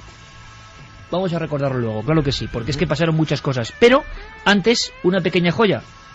Un maestro que ya ha aparecido en el túnel del tiempo, Diego, sí, y que nos da paso, era el hombre que informaba a España de lo que pasaba en el país de las barras y estrellas, y desde luego el caso de este crimen y de este preso llamó toda su atención. Sí, en 1966 Televisión Española abría sus corresponsalías por todo el mundo, y en 1968 se iba hasta Nueva York Jesús Hermida, donde estuvo 11 años. Allí envió varias crónicas que se emitieron en los telediarios, en Informe Semanal, y entre ellas estaba esta del año 1971. Quisiera mostrarles a ustedes hoy un rostro que a estas horas ya es mundialmente conocido, el de Charles Manson. Para la revista, Charles Manson es el hombre más peligroso de cuantos existen. Vivo, naturalmente. Un poco de sensacionalismo, ¿verdad? Lo malo es que el fiscal del distrito de Los Ángeles tiene de Manson una opinión muy parecida a la que mantiene esta revista. Ahora me gustaría que se fijasen ustedes en lo más particular del rostro de Manson, según dice. Sus ojos. No son ojos naturalmente claros y serenos como los del Madrigal, sino, según cuentan también, son ojos hipnóticos. Y por si fuera poco, Manson ha añadido al poder de sus ojos hipnóticos algo en su frente, una X de sangre. Pero ni los ojos ni la X han conseguido que una de sus compañeras cediera a la tentación de callarse lo que sabía. Una de sus compañeras ha puesto a Manson en el cepo. Pero, Diego, no era una X, realmente era una esvástica, ¿no? Sí, originalmente en una esvástica se convirtió justo al poco tiempo de producirse esa primera marca, que en realidad sí que cuando Hermida lo enseñaba en la portada del número 61 de la edición americana de Rolling Stone, que era a lo que él se estaba refiriendo, sí que aún todavía era una primigenia X. El titular de la revista era impresionante, era reportaje especial: Charles Manson, la increíble historia del hombre vivo más peligroso, cobertura del apocalipsis, decía Rolling Stone. Y resulta francamente curioso, Diego, escuchar a Hermida en aquel año lejanísimo, casi 40 años han pasado, y describe o hace alusión a ese hipnotismo que parece que siempre, desde el momento de los crímenes hasta hoy mismo, ha envuelto la efigie de Charles Manson. Sí, Charles Manson desde luego, desde el principio fue una persona, vamos a decir, especial, por no decir algo más desagradable, un desarraigado, un indeseable, una persona que a los 35 años había pasado ya 17 en prisión y que tuvo una infancia terrible y que desde hace un montón de años continúa en el Departamento de Correcciones y Rehabilitación de la prisión estatal de Corcoran, en California. Al final del túnel, si quieres, hablamos de cuál es el estado actual de este preso, que creo que varias veces ha pedido la libertad. 11. Bueno, ahora se va a hacer una película sobre su vida. Sí, ha tenido 11 revisiones de la condena, en todas ellas se le ha denegado por su actitud hacia el tribunal, una actitud chulesca, una actitud altiva en la que no se arrepiente de nada, y la próxima vista para evaluar esa posible libertad condicional va a tener lugar en 2 años, en 2012. Vamos a hacer una pequeña prueba. Carmen, a nivel de Internet, que mide perfectamente el estado de las cosas, de la popularidad de las cosas, si ponemos Charles Manson en los buscadores más habituales, ¿qué nos sale? Nos salen 963.000 páginas que hablan sobre Charles Manson, o por lo menos contienen su nombre. En imágenes estaríamos hablando, por ejemplo, de vídeos, que hay unos 8.680 vídeos. Muchos de ellos son documentales, otros hablan, por ejemplo, de los juicios. O sea, 1 millón de páginas sobre... Claro, la gente dice un asesino, no, porque se confunden las cosas, porque él fue un inspirador en todo caso. Antes de saber lo que ocurrió, Santi, aunque sea en un minuto, porque muchos amigos jóvenes se incorporan a Milenio 3 y no tienen por qué saber, bueno, este sonido que está poniendo aquí Noel es terrorífico de fondo, pero le baja al pelo a la visión que tiene Sharon Tate, la bellísima Sharon Tate, mujer de Roman Polanski, que luego será brutalmente sacrificada por esta panda de locos, la familia Manson. Tenemos un libro en casa que se llama Manson, simplemente, una investigación, y el libro lo empiezas a leer y da pavor hoy. O sea, parece que todo está muy sabido, da pavor hoy. Y vais a escuchar algunas de las criminales, cómo lo cuentan, con qué frialdad. Es una maldad. Es como lo de Germán de Argumoso y la psicofonía. O sea, cosas que expresan maldad. No sabemos qué son, pero expresan maldad. Sharon Tate tuvo visiones en su casa un poco antes. Yo no sé si varias o una que le marcó profundamente. Santi. No, fue una, y además hay constatación porque era una anécdota que efectivamente ella la comentaba de una forma. De hecho, hizo alguna indagación por si en su casa se había cometido algún tipo de crimen, y siempre lo achacaba, decía que era su fantasma. Y lo había comentado en fiestas, lo había comentado con amigos, pero no como algo, no lo había percibido como una premonición, sino como una visión inquietante. En aquella época ni siquiera era mujer de Roman Polanski. De hecho, estaba viviendo con Jay Severin, que fue otro de los asesinados en esa época. Jay Severin era un famoso peluquero, tuvieron un largo romance Sharon Tate y él, llegaron a convivir.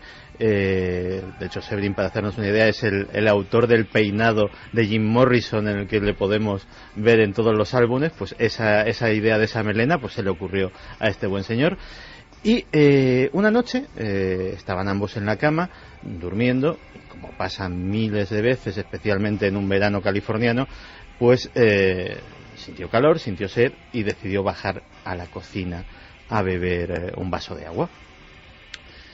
Y en esos estados curiosos que están en la antesala del sueño, mientras bajaba por la escalera, vio una figura apoyada en la barandilla, justo en el piso bajo, un bulto. Al principio creyó que era cualquier cosa, una maleta, pero cuando se fijó se le pusieron los pelos de punta, porque era una figura ensangrentada de una mujer embarazada que tenía evidentemente, por la profusión de sangre y por donde y de dónde procedía, el cuello cercenado y la cabeza envuelta por una especie de tela o capucha y un cordón rodeándole el cuello. Es curioso porque se le debieron, si es una premonición, parpadeó y no lo volvió a ver. O sea, no llegó ni a bajar la escalera y ya no estaba. Una visión extraña.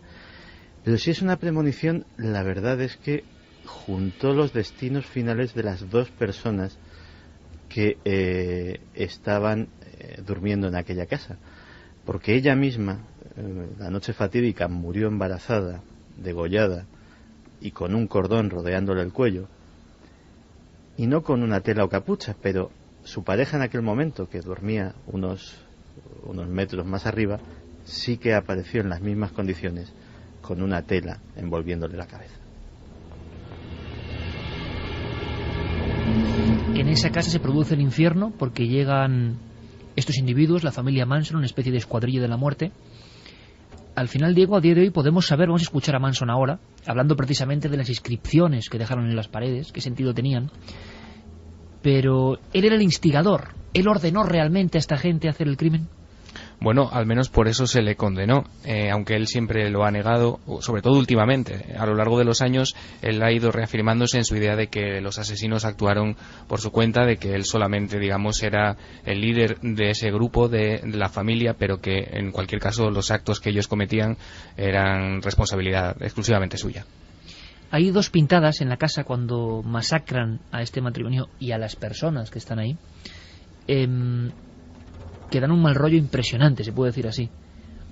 Por lo que hemos hablado a lo largo de la noche, lo auténtico no necesita de muchas florituras. Palabras como pig, cerdo, mira que viene al caso de lo que hemos puesto antes, pig, cerdo, o helter skelter, pintado en sangre en algunos puntos de la casa. Escuchamos ahora, Diego, a Charles Manson desde la prisión en unas declaraciones, porque eligió el helter skelter precisamente, y eso fue una incógnita, una clave, y quien quiso implicar el mundo de los Beatles en todo esto, ¿no? Sí, él escuchó Helter Skelter en el álbum blanco de los Beatles y lo reinterpretó a su manera. En realidad, Helter Skelter se refiere a una atracción de un parque de atracciones, una especie de tobogán en espiral, pero él lo interpretó, bueno, pues como una especie de visión profética en la que se hablaba del fin del mundo, del levantamiento por parte de la raza negra, de que la raza blanca iba a ser aniquilada y de que al final, bueno, una especie de conjunción extrañísima, habría 5 ángeles, 5 jinetes del apocalipsis, que serían los 4 Beatles y él mismo. Como ves, es una teoría absolutamente rocambolesca, y sí, en las paredes de la casa apareció esta inscripción, Helter Skelter. Yo digo, si vas a hacer algo, deja algo sucio, tal y como te he enseñado. Si vas a hacer algo, hazlo bien. Y deja algo sucio. Deja alguna señal que les permita saber que estuviste allí. Que tengas un buen día.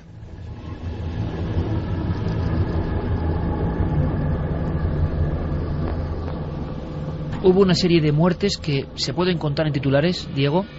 Esa noche de autos, estas personas irrumpen enloquecidas, se habló de una especie de comuna hippie. Luego comentaremos eso del rancho de la muerte, donde vivían, donde estaban ahí en sus extraños rituales. ¿Qué ocurre en esa casa? Bueno, lo que ocurre en esa casa es absolutamente espeluznante. Una serie de integrantes de este grupo liderado por Charles Manson, entre ellos, bueno, podríamos citar a Charles Watson, a Linda Kasabian, que al final sería quien le delataría en el juicio, a Patricia Krenwinkel y, por ejemplo, Susan Atkins, aparcaban un Ford amarillo a la puerta del 10.050 de Cielo Drive en California, y allí, en la mansión que Roman Polanski había alquilado solamente unos meses antes y en la que se encontraba su mujer por aquel entonces, Sharon Tate, y unos cuantos amigos en una reunión, bueno, toda esta gente asalta literalmente esa casa y empiezan a masacrar a todo el que se encuentra por el camino. Entre ellos, una de las víctimas es Abigail Folger. Por aquel entonces contaba 25 años y era la heredera de una gran fortuna.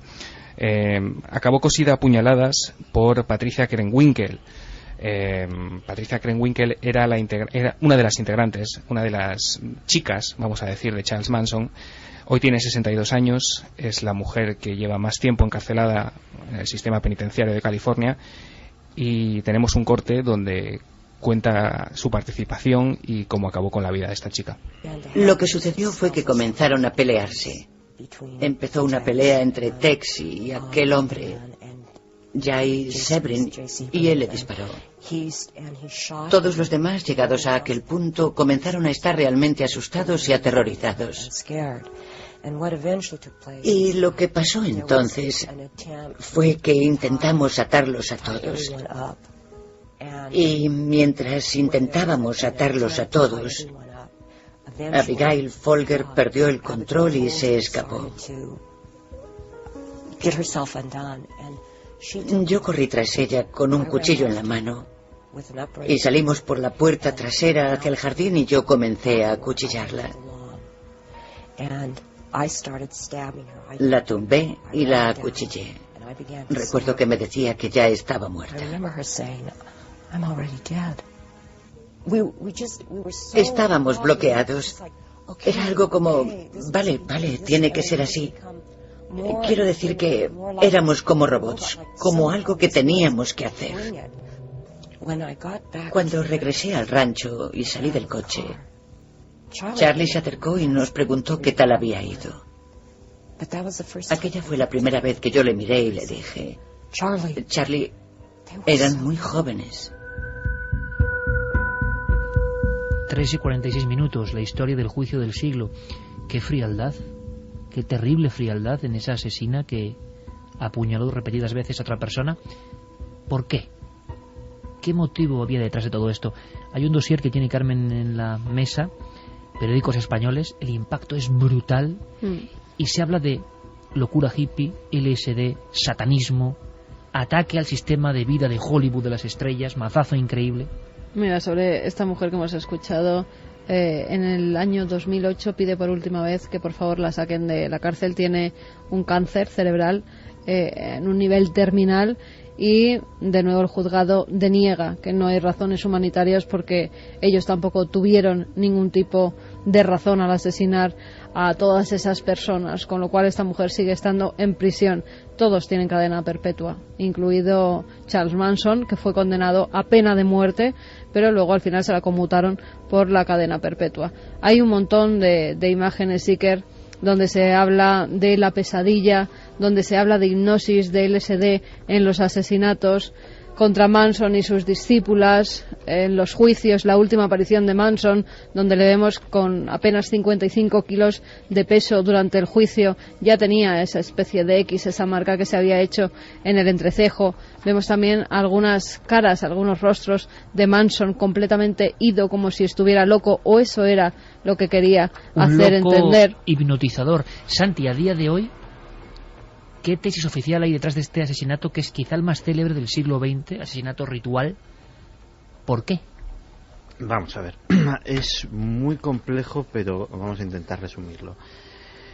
Manson está preso con cadena perpetua porque es el responsable absoluto de lo que sucedió. Es un hombre... supongo que seguirá siendo tremendamente peligroso. Para hacernos una idea, estamos hablando de un individuo prácticamente analfabeto, sin un gran atractivo físico, menudo, con un historial delictivo abrumador, que llega con toda la frialdad del mundo a la California del verano del amor y de los hippies a medrar en ese ambiente, porque ve que para sus cualidades, con toda la frialdad, es un sitio donde él puede poner en práctica algunas cosas que ha ido aprendiendo con el paso del tiempo. Pero ¿por qué encarga la mutilación, masacre de una mujer embarazada como Sharon Tate? ¿Qué se perseguía? ¿Cuál era la motivación profunda de ese acto en concreto? La motivación profunda de ese acto en concreto es tan demencial como provocar el fin del mundo. Es decir, él con el paso de un par de años, que reúne a un grupo de seguidoras y un puñado de seguidores, la proporción era de 4-1 entre hombres y mujeres en aquel grupo, se declara profeta y anuncia el Helter Skelter, que es como él denomina el fin del mundo. Para eso tiene que haber una guerra de razas entre los blancos y los negros de los Estados Unidos. Y como todas las guerras, tiene que haber un casus belli, tiene que haber un suceso que conmocione y provoque ese enfrentamiento. Entonces, no solamente ten en cuenta que el caso de la casa de Sharon Tate es el tercer suceso violento en el que está envuelto la familia Manson. Antes habían matado a Gary Hinman, un profesor de música, y es el primer sitio donde dejan marcas de sangre para intentar inculpar a los Panteras Negras, un grupo de radicales negros, y que se empiece a pensar que es un acto de violencia racial. Automáticamente pasan a asesinar al matrimonio LaBianca. El marido es apuñalado con un tenedor repetidas veces, es bastante, y también dejan esas pintadas de cerdos, etcétera. Pero ahí sí se sabe que Manson por lo menos ató al matrimonio, o por lo menos estuvo en la escena del crimen y luego mandó a asesinar al matrimonio y LaBianca. Y a Hinman estuvo en el, no solo estuvo, sino que le cortó una oreja, le estuvieron torturando antes. Manson en persona le cercena una oreja, y Bobby Beausoleil, que es la persona que comete ese asesinato, dice, bueno, ¿y ahora qué hacemos? Dice, sabes muy bien lo que hacer. Y Manson se va, y es cuando le asesinan. Manson tiene un poder hipnótico sobre sus seguidores. Y su afán es ese, iniciar ese fin del mundo, iniciar esa guerra total. Entonces sus seguidores se irían con unos buggies que tenían diseñados y comprados, unos todoterrenos, al desierto de Mojave, donde encontrarían un oasis bajo tierra, donde había... Esto lo digo para ver el tamaño de la paranoia que estamos manejando.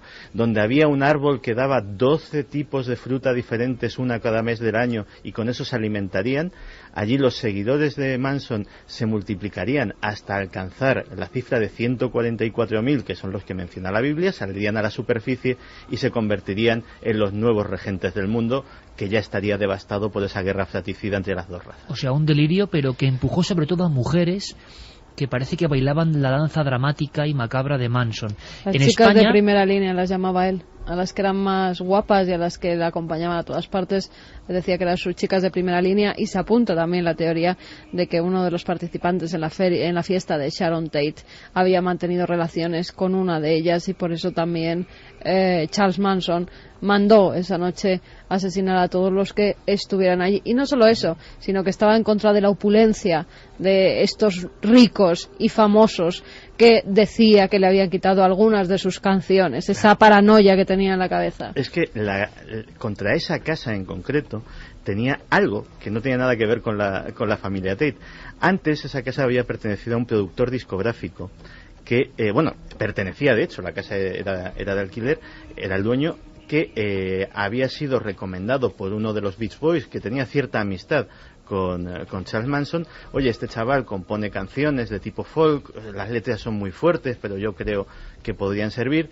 Y el productor en cuestión le dice que no tiene ningún talento, que es un aficionado con moderado talento artístico, pero que desde luego para lanzarle a la industria de la música no. Eso lo toma como una afrenta absoluta, y bueno, contra los moradores de la casa, que ya no son el objeto de sus iras, pues decide lanzarse pues con todo lo que tiene, que son sus seguidores fanatizados. En España el impacto es tremendo, y volvemos a escuchar otra crónica del maestro, Jesús Hermida.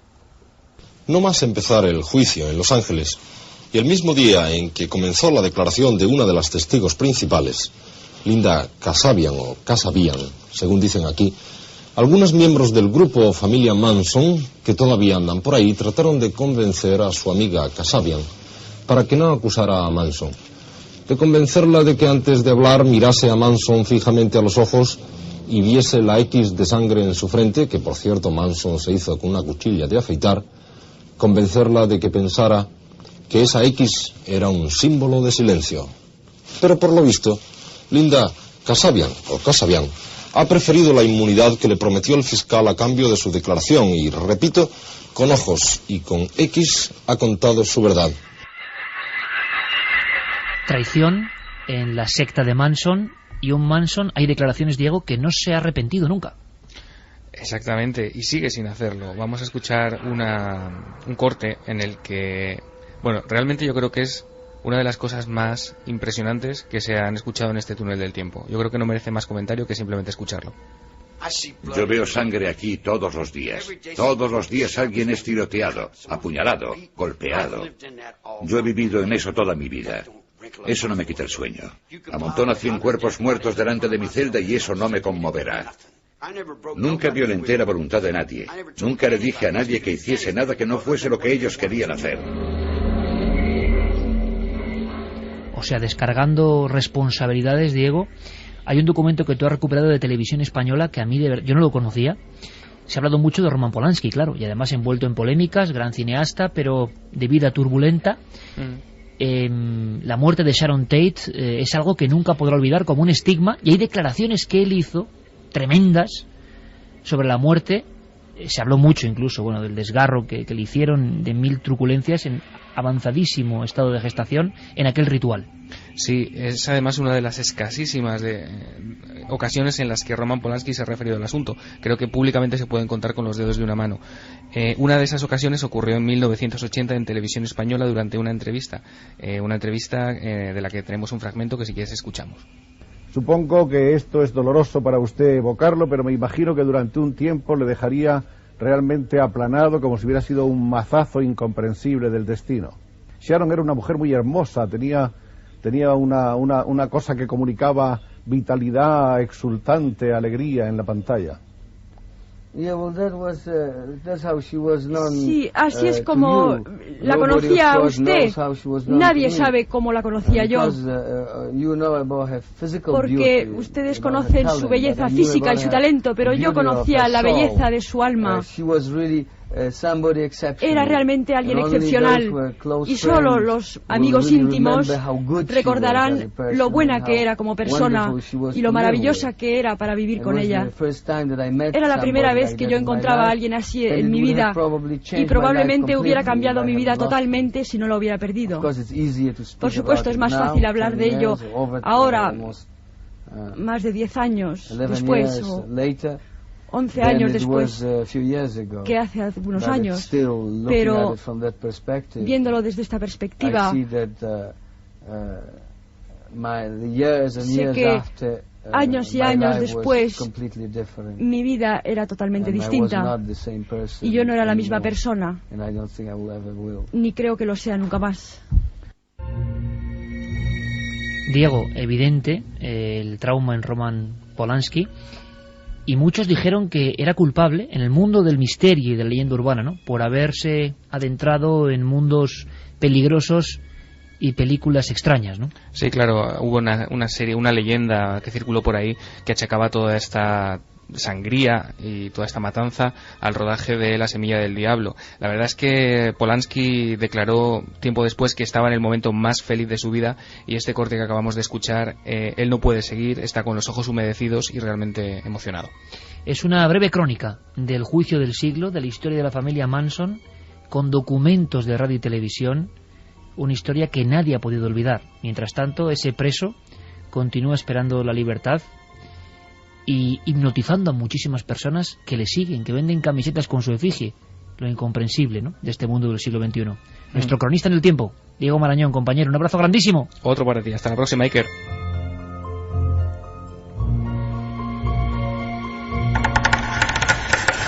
Milenio 3.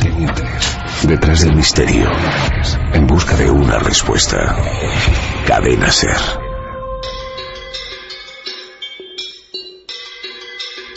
Después de lo de Manson y del sonido de la muerte, bueno, pues un poco de alegría, ¿no? Menos mal, un breve túnel del tiempo, porque era una crónica muy concreta de un hecho muy conocido para el gran público, pero quizá no para muchos jóvenes.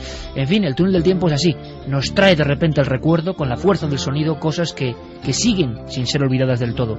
Una historia profunda y misteriosa del siglo XX, con claves que no se han acabado de resolver nunca. Los ganadores, Carmen. Vamos con los ganadores de estos 3 libros de Ramiro Calle. La llave de la paz interior es uno de ellos. Pues mira, vamos a poner un poquito de paz. Mi nombre es César de Gandía. Ayer mi mujer y yo vimos 3 luces moviéndose de manera muy extraña para después desaparecer de golpe a las 22 horas. Pues un libro para él. Un animal, antes de ser sacrificado, debe ser bien aturdido en el matadero para que no sufra, nos lo decía Manolo, que es veterinario de Toledo. Y el último es para una persona que nos decía: me estoy leyendo un libro de la Inquisición, y en él cuenta cómo a los papas que no gustaban los mataba el Vaticano. Bueno, qué interesante, qué que curioso. Nos diga el título de ese libro. Ahí está el dato. Santiago Camacho, hasta la próxima semana, compañero. Claro que sí, hasta la próxima. Noel Calero, Coque Peinado, Fermín Agustí, Carlos Largo, gracias a todos compañeros. Carmen, nos vemos mañana. Nos vemos mañana con algún tema también. Bueno, mañana hay una historia increíble. ¿eh? No, y mañana hay una historia increíble. Hay una historia en un lugar y sin saber nada, una sensitiva, Paloma Navarrete, acudió a ver qué ocurría. Por vez primera lo grabamos todo en vivo. Una sensitiva en un sitio donde pasan cosas. El resultado es sorprendente. Pasad una muy feliz semana, amigos. Os quedéis en compañía de nuestra compañera Paula Losada y toda la información en la cadena SER.